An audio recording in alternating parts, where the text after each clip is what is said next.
Hello everyone, guys. My name is Amit Kumar Singh and I'm your master teacher at Vedantu. And guys, here we are going to have the discussion about the KVPY 2018 essay part 1 mathematics. So guys, let's just quickly hop out of the question and see what is the question we are having, right? So, bachcho, as you can see from the screen, the question says the number of polynomials px with integer coefficients such that the curve y is equal to p of px passes through 2, 2 and 4, 5 is. The options are 0, option B is 1, option C more than 1 but infinite, and option D is like infinite.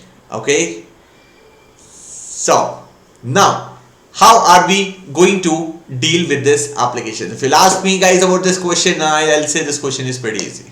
Pretty easy. Why am I saying so? Guys, I'm just going to tell you the logic of attempting that very question. Let's just see to it.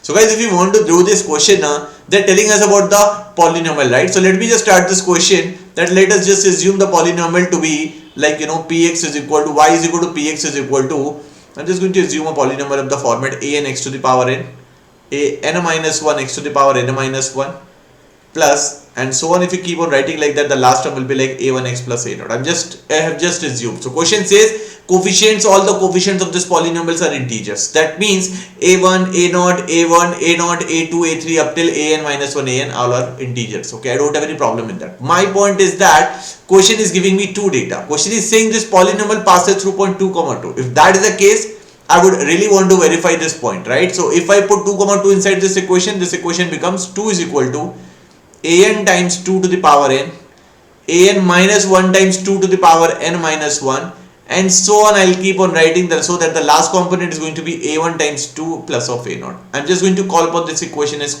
equation number 1. Similarly, the question says but it is also passing through the point 4, 5, so ideally I'll just put this point also. So if I do that, 5 becomes 5 equal to an times 4 to the power an minus n times, guys, it becomes 4 to the power n minus 1. Watch it carefully because once I write down the last components and it becomes a1 times 4 plus of a0. Guys, there is something which is very unique in these two equations. I've called the second one as equation number 2.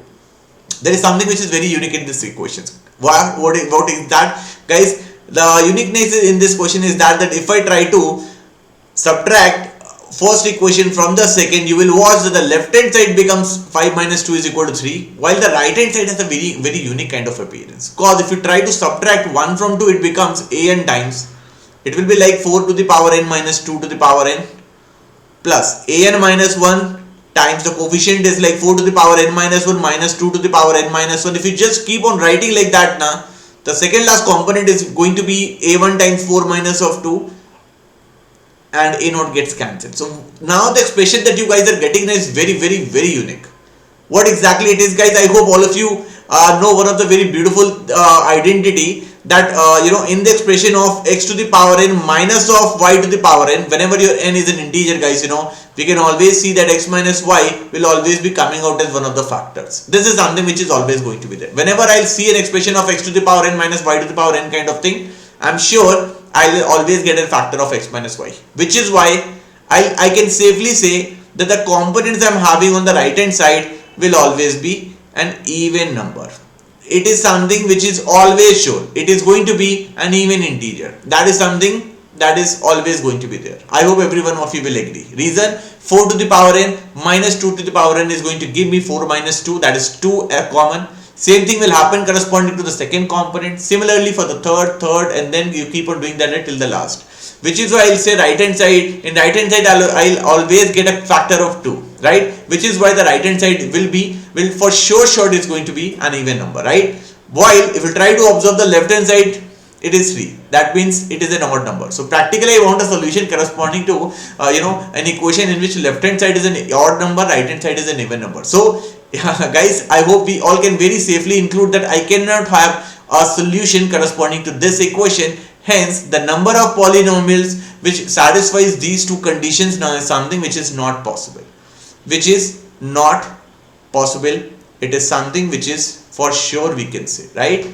Because right hand side is coming out to be even, while and left hand side is coming out to be odd. Hence, we cannot have any number of polynomials. So my answer for this question is going to be like 0 polynomials. So if you'll ask me what option is going to be the correct one, I'll say The correct option as per the question is going to be option A, and the answer for this question is like 0. I'm sure bacho all of you would have understood this application and would have appreciated the solution also. Okay, so guys, just stay tuned for the next one. We'll see you again. Thank you.